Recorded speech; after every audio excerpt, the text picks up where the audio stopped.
నిన్న జరిగిన Paris Olympic opening సెరమనీలో అద్భుతమైన ప్రదర్శనతో క్రీడా అభిమానుల మనసు దోచుకున్నారు మన భారత్ ఆటగాళ్లు.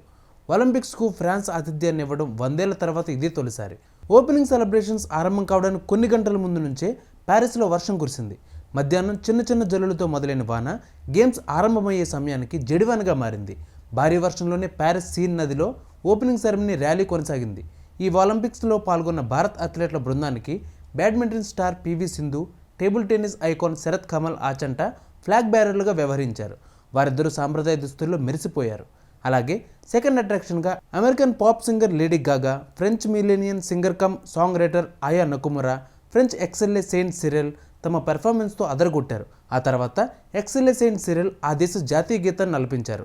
ప్యారిస్ ఒలింపిక్స్ ప్రారంభోత్సవాన్ని పురస్కరించుకుని ప్రధానమంత్రి నరేంద్ర మోడీ అథ్లెట్లకు శుభాకాంక్షలు తెలియజేశారు. మరిన్ని పథకాలను తీసుకొని రావాలని ఆకాంక్షించారు. ప్రతి క్రీడాకారుడు దేశానికి గర్వకారణం కావాలని పేర్కొన్నారు. దేశ ప్రజల్లో స్ఫూర్తి నింపేలా అత్యుత్తమ విజయాలను సాధించాలని ఆటగాళ్లను నరేంద్ర మోడీ కోరారు.